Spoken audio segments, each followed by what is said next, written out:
کہ عبادت مفہوم کلی ہے، ایسا نہیں ہے کہ چند چیزوں کا نام عبادت ہے۔ لفظ عبادت شامل ہو سکتا ہے آپ کی زندگی کے ہر پہلو کو، اگر آپ چاہیں، اور اگر آپ نہ چاہیں تو ممکن ہے آپ نماز پڑھ رہے ہوں لیکن وہ عبادت نہ ہو، روزہ رکھ رہے ہوں مگر وہ عبادت نہ ہو، حج کر رہے ہوں مگر وہ عبادت نہ ہو، زکوٰۃ دے رہے ہوں مگر وہ عبادت اللہ قبول نہ کرے۔ آتے ہیں نا چھٹے امام، ساتھ ابو بصیر ہے، جب حرم خدا میں داخل ہو رہے ہیں تو اس نے ایک دم سے تکبیر بلند کر دی۔ تو امام جانتے تھے عرب کا رواج تھا کہ جب کوئی عرب خوش ہوتا ہے تو نعرہ تکبیر بلند کرتا ہے۔ امام نے کہا ابو بصیر کس بات کی خوشی کا اظہار کر رہے ہو؟ کہا مولا کیوں نہ خوش ہوں، آج حرم خدا بھرا ہوا ہے، لبیک اللہم لبیک کی آوازیں آ رہی ہیں۔ کہا ابو بصیر جو میں جانتا ہوں وہ تو نہیں جانتا، جو ہم دیکھ رہے ہیں وہ تم نہیں دیکھ رہے۔ خاموش ہو گیا۔ مولا یقیناً جو آپ جانتے ہیں وہ ہم نہیں جانتے، جو آپ دیکھ رہے ہیں وہ۔ کہا تو دیکھنا چاہے گا؟ اب وہ فقط نام کا ہی ابو بصیر نہیں تھا، تو جو ہے غور فرمائے، نام کا ہی ابو بصیر نہیں تھا، بصیر فعیل کے وزن پر ہے۔ باصر تو اسے کہا جاتا ہے جو آنکھ رکھتا ہو، بصیر اسے کہا جاتا ہے جو بصیرت رکھتا ہو، جسے معرفت ہو۔ تو وہ فقط نام کا ہی ابو بصیر نہیں تھا، اصلاً حقیقتاً بصیر تھا، سمجھ گیا کہ امام کچھ دکھانا چاہ رہے ہیں تو میں کیوں نہ دیکھوں، حالانکہ پیدائشی اندھا تھا، نابینا تھے پیدائشی طور پر، تو دیکھنا تو آنکھوں کے ذریعے تھا۔ امام جب کہہ رہے ہیں ابو بصیر میں دکھاؤں تو امام کی قوت سے بھی واقف تھا، امام کی طاقت سے بھی واقف تھا۔ اللہ نے جو اختیارات امام کو دیے ہیں ان اختیارات کو بھی جانتا تھا۔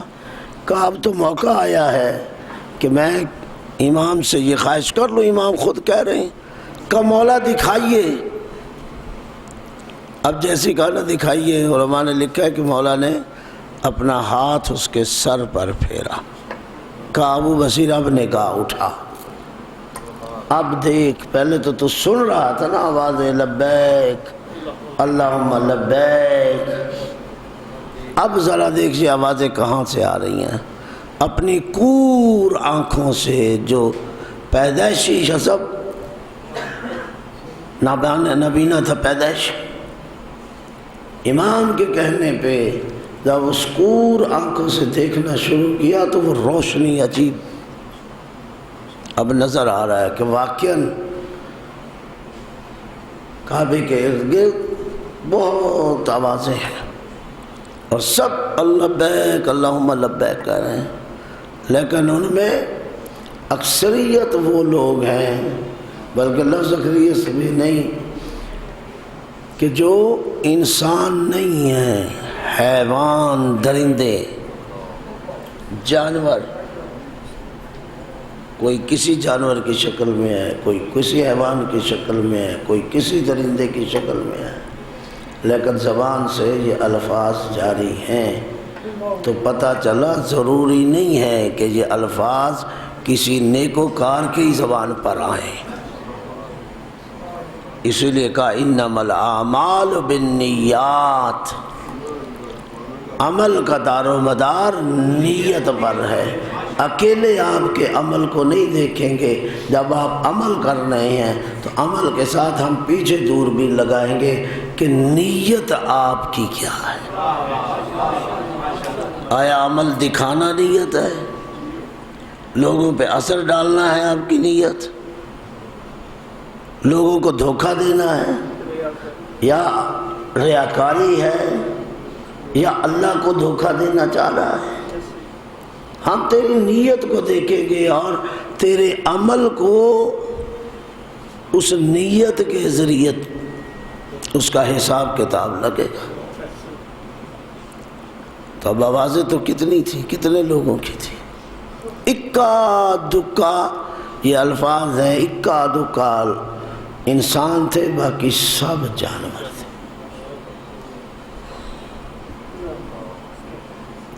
تو اس لیے میں نے کہا کہ ضروری نہیں نماز پڑھنے والا عابد ہی ہو، روزہ رکھنے والا عابد ہی ہو، عبادت ہی کر رہا ہو، حج کرنے والا ہے۔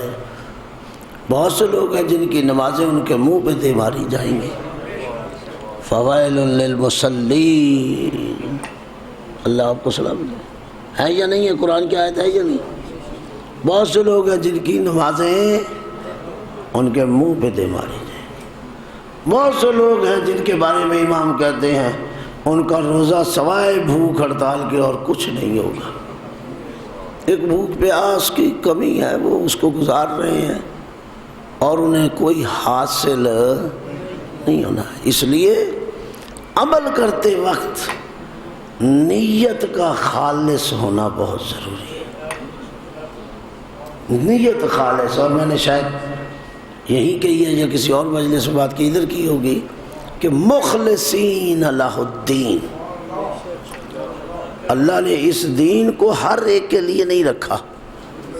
کرتے پھرے اختیار، کہتے رہیں میرا دین اسلام ہے، میری کتاب قرآن ہے، پڑھتے رہیں کلمہ، بلند کرتے رہیں تکبیریں، لیکن یہ دین کس کے لیے ہے؟ مخلصین لہ الدین، جو اللہ کے حوالے سے خالص اور مخلص ہیں نا، یہ دین ان کے لیے، اللہ آپ کو سلامت رکھے شاہ صاحب، ان کے لیے ہے یہ دین۔ اور خالص آپ جانتے ہیں، میں نے کئی دفعہ میں نے بھی عرض کیا، خالص اسے کہتے ہیں جس میں کسی قسم کی ملاوٹ نہ ہو۔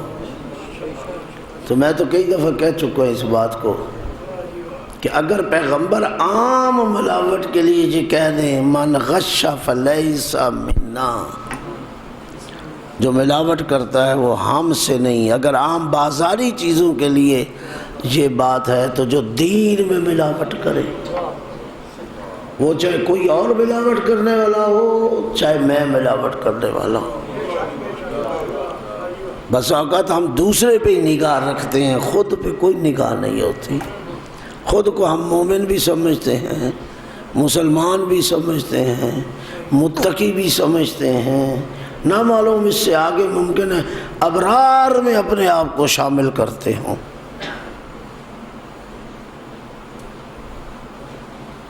اپنے منہ میاں مٹھو تو ہر کوئی، توجہ ہے میری طرف مت سمجھ، لیکن کبھی انسان نے اپنے آپ کو تولا ہے؟ کبھی اپنی میزان؟ کتنے کے لوگ ہیں جو اپنا حساب لگاتے ہیں؟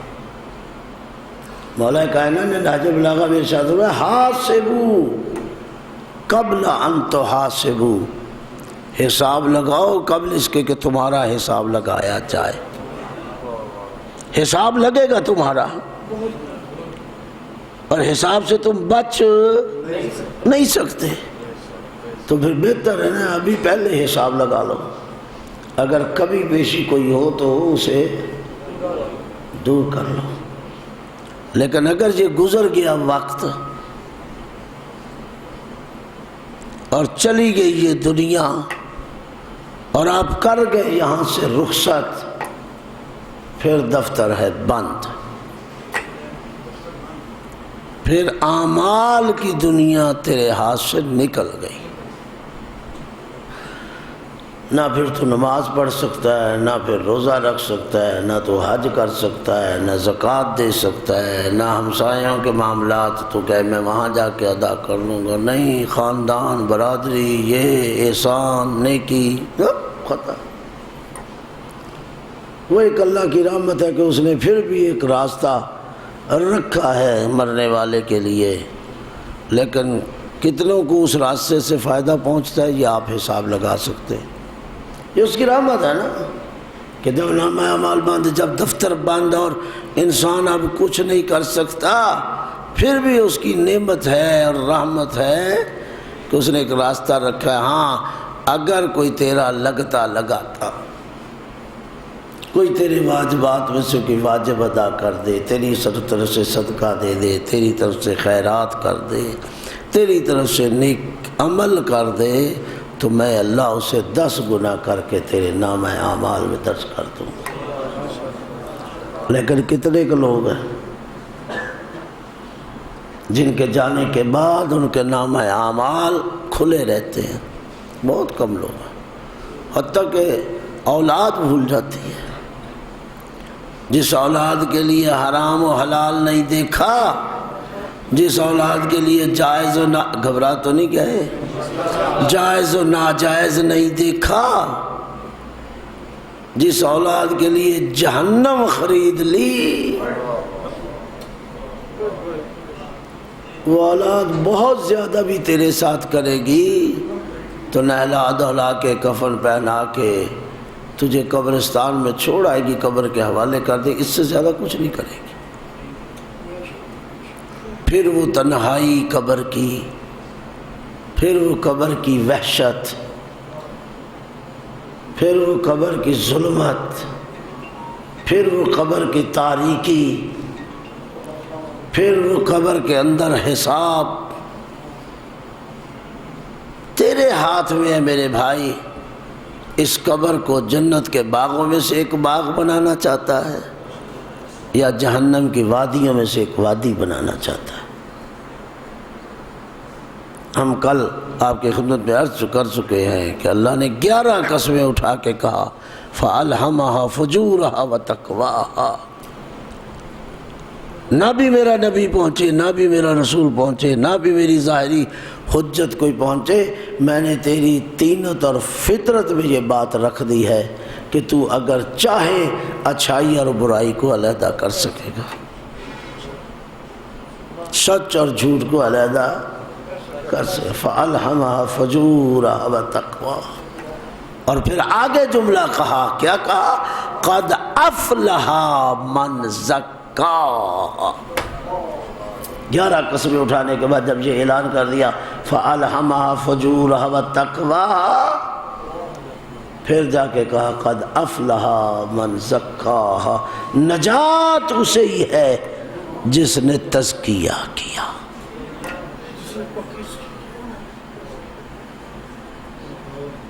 اگر ذہن میں ہو تو ہم کل کی گفتگو سے مل چکے ہیں۔ نجات اسے ہے قد افلح۔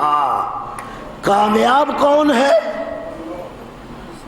کامیابی کس کے پاس ہے؟ مراد کو کون پہنچ رہا ہے؟ قد افلح۔ کون؟ یہ فلاح کون پا رہا ہے؟ یہ کامیابی کسے مل رہی ہے؟ من زکاہا، جس نے تزکیہ کیا۔ ایک تو وہ تزکیہ تھا جو رسول نے کرنا تھا، یاد ہے یا نہیں؟ یزکیہم ویعلمہم الکتاب والحکمہ، کہ یہ تعلیم بھی دے گا کتاب و حکمت کی، اور یزکیہم تزکیہ نفس بھی کرے گا۔ تو یہ بات اس مقام کے لیے جہاں اگر کوئی ظاہری طور پر خدا نخواستہ کوئی نہیں پہنچتا، تیرے پھر بھی اختیار میں ہے۔ قد افلح من زکاہا، اپنا تزکیہ تیرے اختیار میں ہے۔ خود کو صاف کرنا تیرے، توجہ ہے میری طرف؟ صلوات پڑھ دیجئے نبی حق محمد۔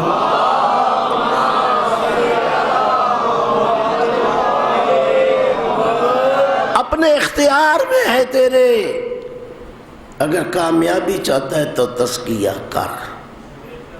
تزکیے کے بغیر کامیابی نہیں، یہ نقطہ ذہن میں رہے۔ کل ہم نے اس نقطے سے کچھ ایک بات آگے کرنی ہے، وہ آج نہیں چھیڑنا چاہتا۔ تزکیے کے بغیر کامیابی نہیں، تزکیہ چاہیے۔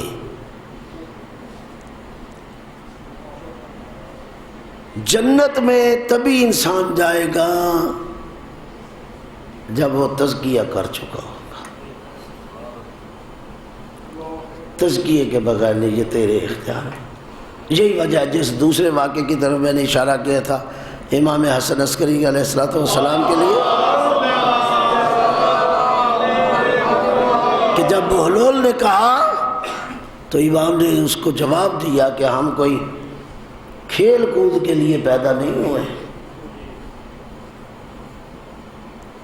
تو کہتا ہے مولا پھر آپ کس کے لیے پیدا ہوئے؟ کہا ہم عبادت الہی کے لیے پیدا ہوئے۔ کہا حضور آپ کا تو بچپنا ہے۔ اب یہ دوسرا واقعہ دیکھیے، آپ کا بچپنا ہے، آپ تو معصوم ہیں۔ ایک جو ظاہری ہم بچپنے کو معصوم، امام تو معصوم ہوتا ہی ہوتا ہے، وہ تو ایک اپنی جگہ پہ معاملہ ہے۔ ہم معصوم ہیں، بچے ہیں، آپ اتنا گریہ کر رہے ہیں اور خوف خدا آپ کو ہے، خشیت اللہ ہے نا، گریہ کر رہے ہیں۔ اب امام نے کہا میں نے اپنی ماں کو دیکھا ہے۔ امام حسن اللہ کو سلام، میں نے اپنی ماں کو دیکھا۔ امام کہہ رہے ہیں میں نے اپنی ماں کو دیکھا ہے کہ جب وہ کھانے کے لیے آگ روشن کرتی ہیں اور لکڑیاں لگاتی ہیں تو بڑی لکڑیوں کے ساتھ چھوٹی لکڑیاں بھی لگاتی تاکہ آگ جلدی پکڑ لے، اور میں نے دیکھا ہے کہ چھوٹی لکڑیاں بڑی لکڑیوں سے پہلے جل جاتی ہیں، اور یہ ہم آپ تماشا دیکھتے ہیں۔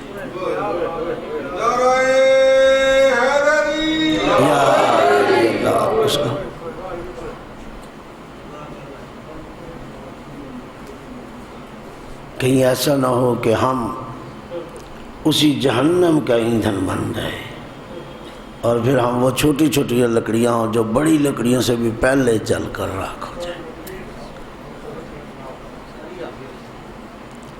صلوات پڑھ لیجئے بے حق محمد۔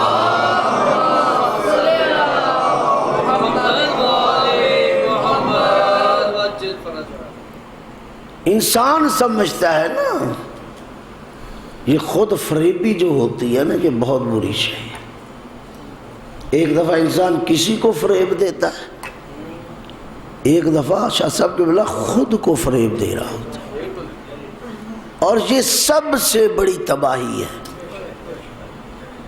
اور اس خود فریبی کی سب سے بڑی منزل جو میں عرض کرنا چاہ رہا ہوں وہ دین کے حوالے سے ہے، کہ اپنے آپ کو فریب دیتا ہے کہ میں دیندار ہوں۔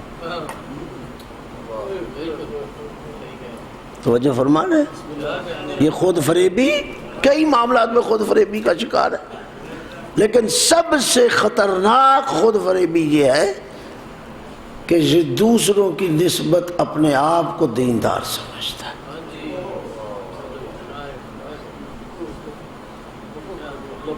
اور خدا نہ کرے، خدا نہ کرے، خدا نہ کرے کہ بس اوقات اس خود فریبی کے شکار نماز روزے کی ضرورت بھی محسوس نہیں کرتے اور برملا کہہ دیتے ہیں کس لیے پڑھیں، کوئی ہم نے کوئی گناہ کیے ہیں؟ نماز کیوں پڑھیں، روزہ کیوں رکھیں، حج کیوں کریں؟ ہم نے کوئی بدفعلی کیا، ہم نے کوئی گناہ کیا، ہم نے کوئی چوری کی ہے؟ یعنی مطلب یہ ہے کہ وہ یہ سمجھتے ہیں نماز روزہ حج زکوٰۃ، جی شاہ صاحب، یہ فقط گناہ گاروں کے لیے کہ جو گناہ کرتے ہیں وہ ان گناہوں سے اپنے آپ کو چھڑانے کے لیے نماز پڑھیں روزہ۔ او بھائی یہ علیحدہ عبادت ہے، اطاعت خدا مل جائیں گے آپ کو ایسے خود فریب کہ اگر وہ اپنا علاج نہیں کریں گے نا، جیسے انسان اگر وہم کا شکار ہو جائے تو اگر وہ اپنے آپ کو نہ روکے ایک دفعہ ایسے مقام پہ پہنچ جائے گا کہ پھر وہ لا علاج ہو جائے گا۔ آپ کبھی مریض کو کہہ دیتے ہیں نا اب یہ بندہ لا علاج ہے۔ چلو میں اور مثال دیتا ہوں، آپ ماشاءاللہ سب مذہبی لوگ ہیں، پڑھتے ہیں، آپ نے کبھی نماز کے جب مسائل پڑھتے ہیں وہاں آپ شکیات نماز پڑھتے ہیں یا نہیں پڑھتے ہیں؟ وہاں ایک ٹرم آپ اصطلاح پڑھتے ہیں کثیر الشک، پڑھتے یا نہیں پڑھتے کہ ایک بندہ ایسا ہے جو کثیر و شک ہے ہر شے میں.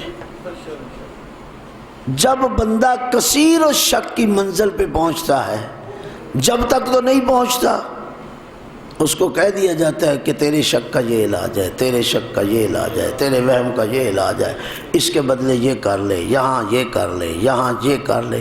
لیکن جب کثیر و شک کی منزل پہ پہنچتا ہے تو اب کہتے ہیں تیرے شک کا علاج نہیں سوائے ایک چیز کے کہ اپنے شک پر عمل ہی نہ کر، تب تو بچ سکتا ہے، وَإِلَّا اس کے علاوہ تیرا کوئی علاج نہیں.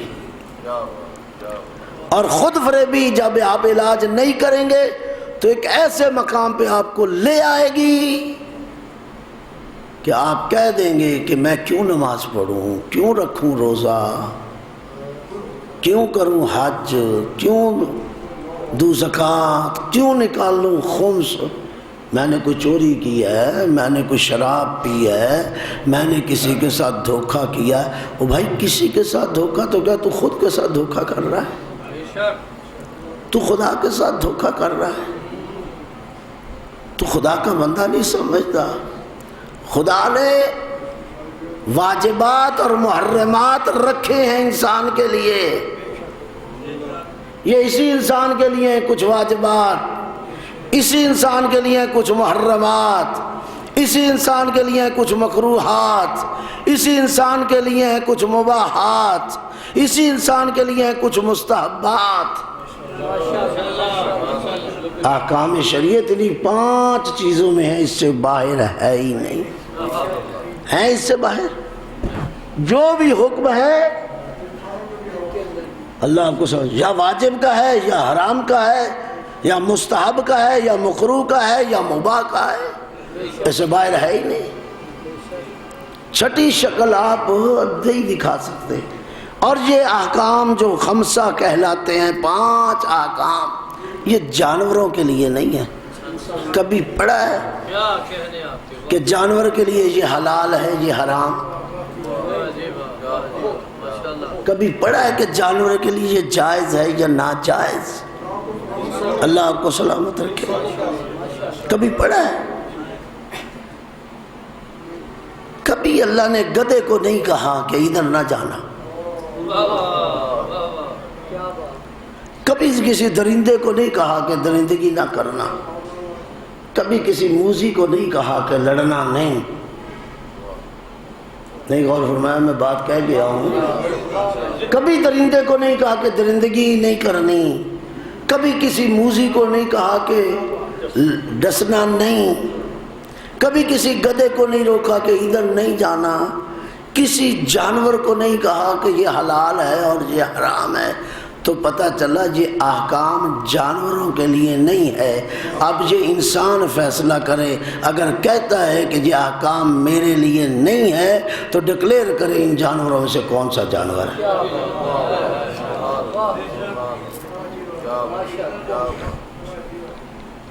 درندہ ہے، گدھا ہے، موذی جانور ہے، کیا ہے؟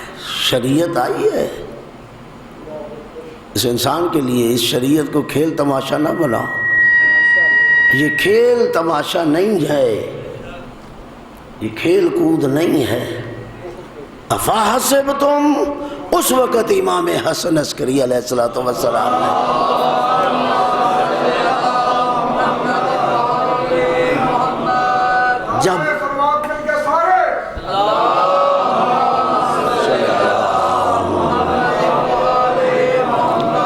جب بہلول کو یہ جواب دیا تو بہلول نے کہا حضور کوئی سند بھی ہے اس کی؟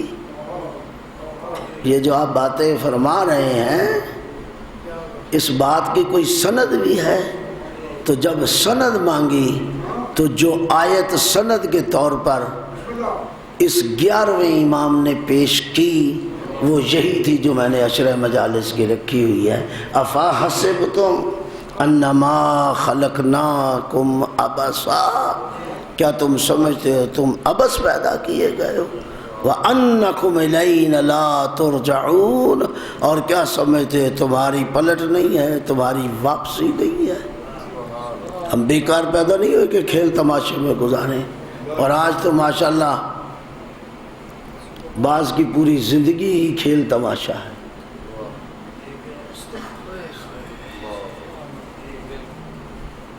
اور دین اتنا مظلوم ہو چکا ہے کہ ہم اسے ثانوی حیثیت بھی دینے کے لیے تیار نہیں، ثانوی حیثیت۔ اور بہت بڑے بھی دیندار ہیں تو پھر بھی اندر کچھ نہ کچھ ہوتا ہے، اور وہ کچھ نہ کچھ کیا ہوتا ہے کہ جسے میں دین سمجھ رہا ہوں وہی دین ہے، جو میری عقل کام کر رہی ہے نا وہ کسی کی نہیں کر رہی۔ اور اگر کوئی بات میری عقل میں نہیں آئی نا تو میں نے ایک لمحہ کے لیے بھی سوچنا نہیں کہ ضروری نہیں، ممکن ہے تیری عقل اس وقت کام نہ کر رہے، میں نے فوراً حملہ کر دینا کہ یہ دین کی بات ہی نہیں ہے، اور ہوتا ایسا کہ وہ دین کی بات ہوتی ہے۔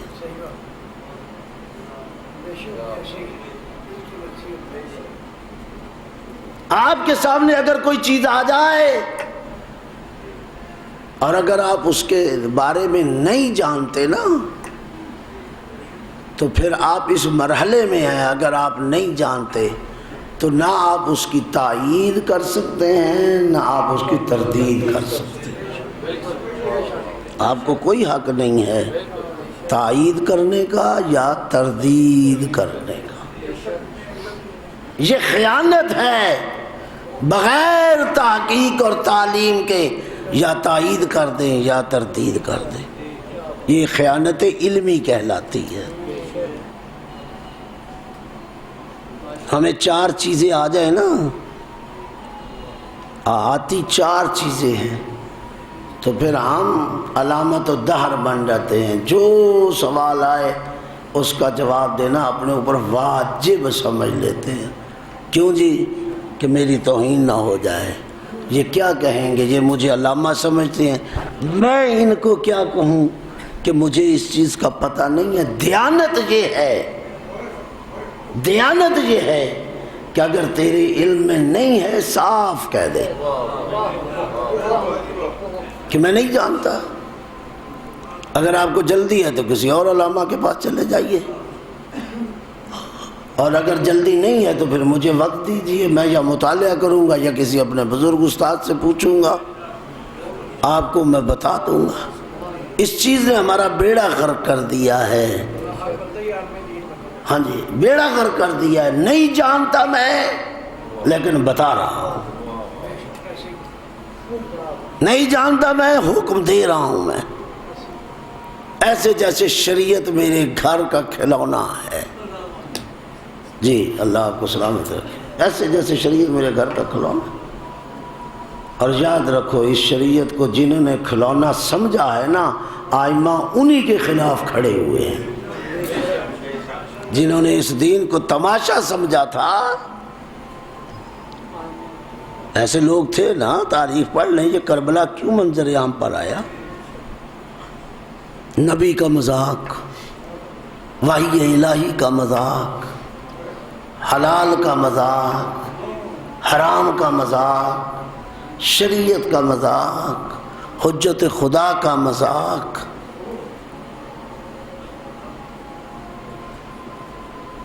اور جو نعرہ لگایا،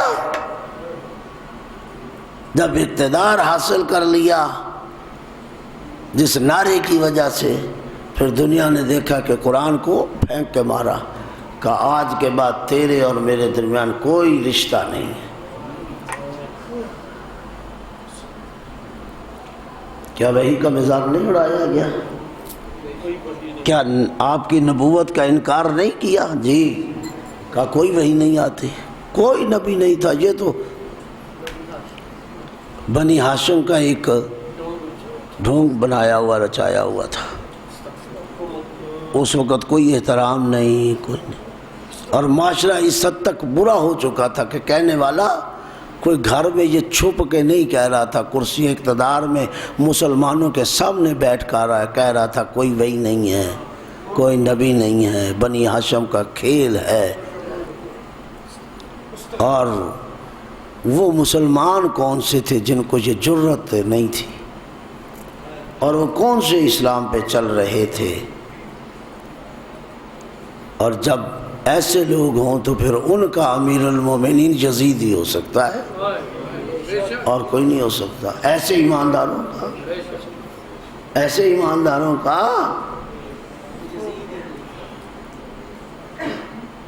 جو آج بھی کہیں رشید ابن رشید، جو آج بھی یزید کے لیے کہیں رضی اللہ، جی سیدنا یزید۔ مجھے بتائیے تو سی، اگر یزید جیسا شخص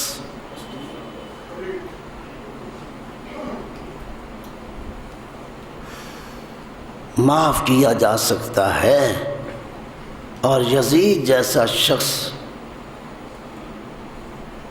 اگر یہ کہا جائے گناہ گار نہیں، تو پھر گناہ گار ہے کون؟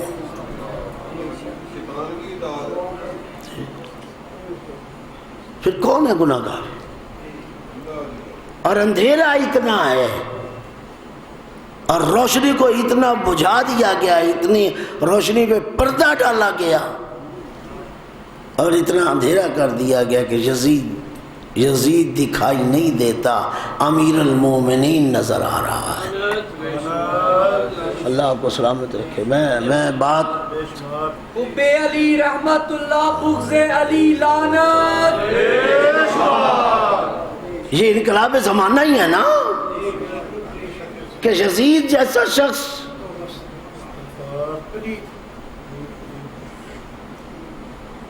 کہ دین سے اتنی دوری کہ یزید جیسا شخص امیر المومنین دکھائی دے، خلیفۃ المسلمین اسے تسلیم کر لیا جائے۔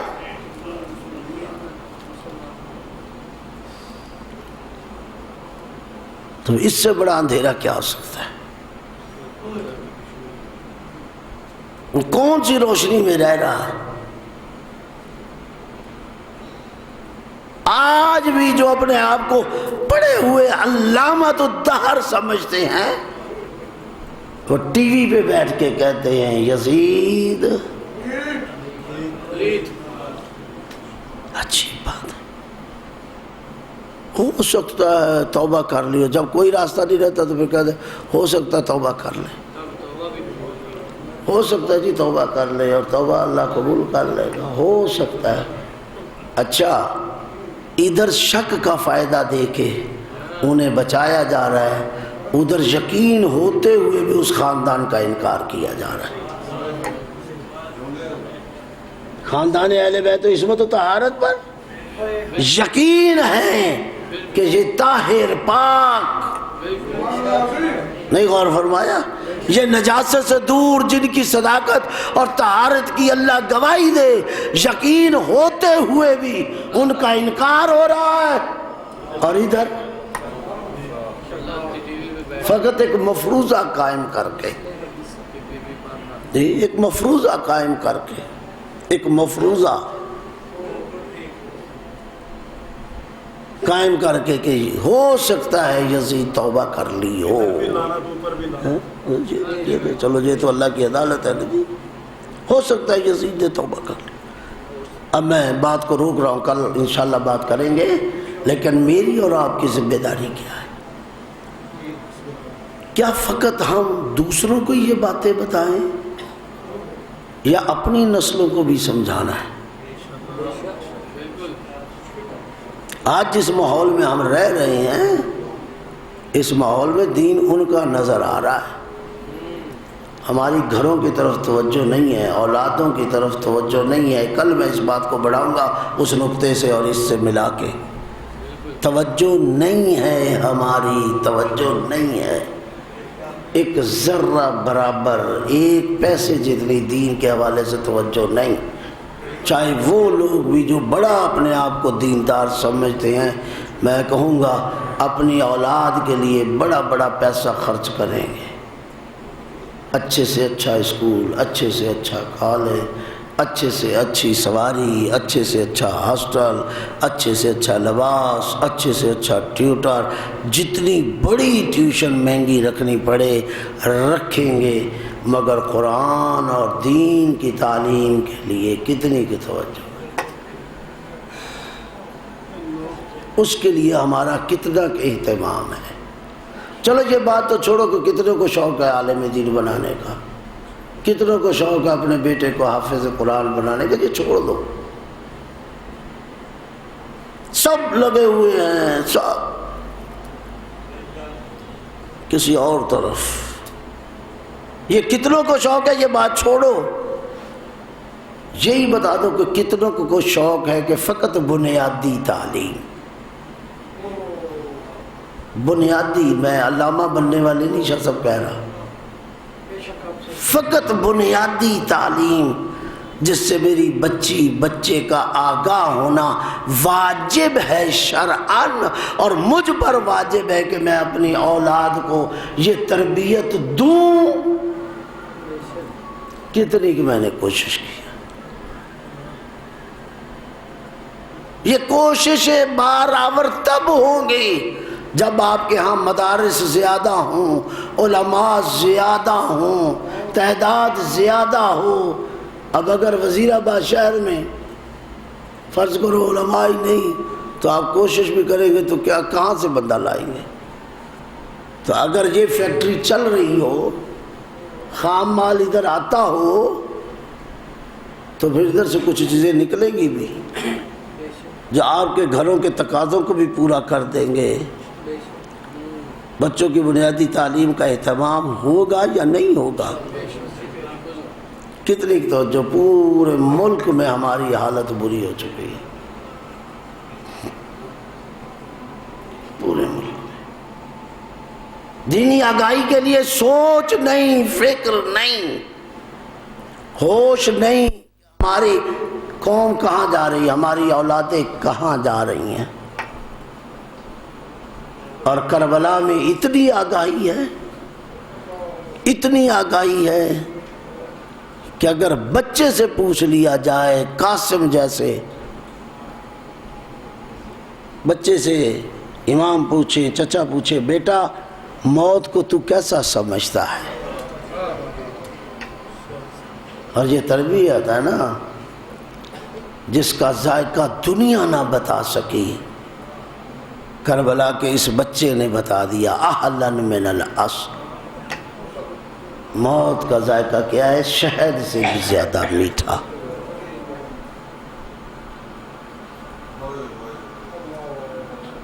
چھوٹے چھوٹے بچوں کی یہ معرفت تھی، کربلا کے چھوٹے چھوٹے بچوں کی۔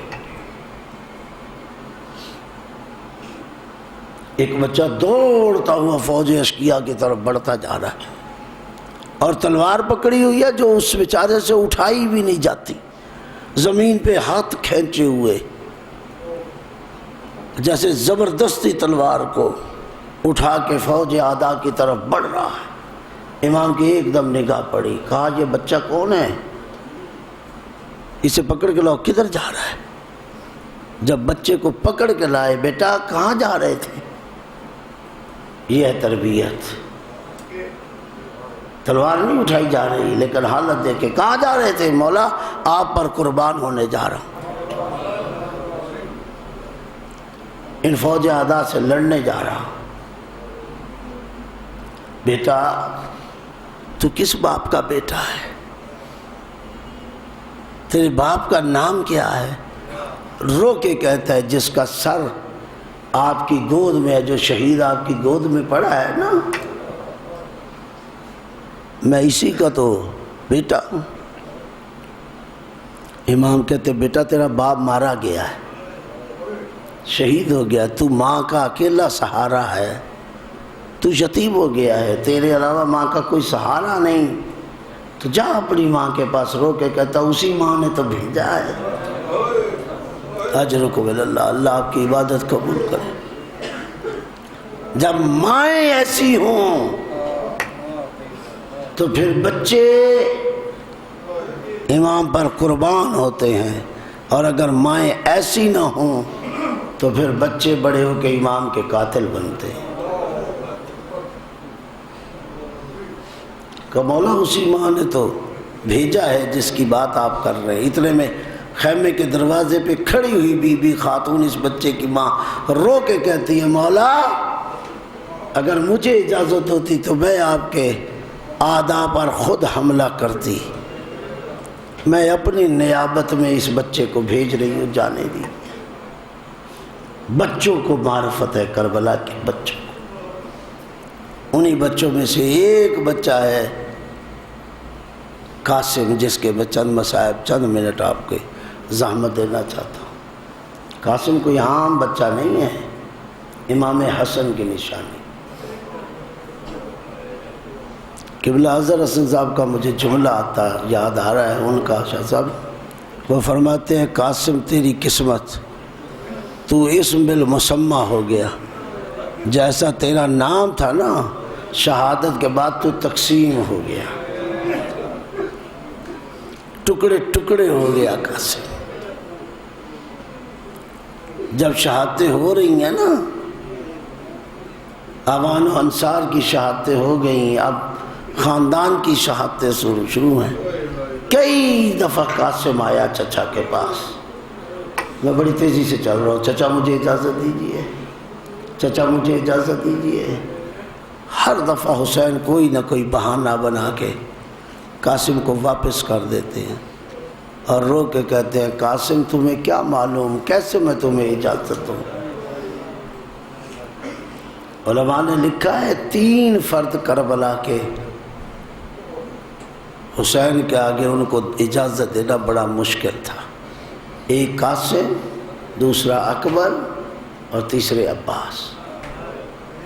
اور آقا حسین رویا کرتے تھے، کہتے تھے جب مجھے اپنے بھائی کی یاد آتی ہے تو میں قاسم کو دیکھا کرتا ہوں، جب بابا کی یاد آئے تو میں عباس کو دیکھتا ہوں، اور جب نانا کی مجھے اشتیاق ہو تو میں اکبر کو دیکھتا ہوں۔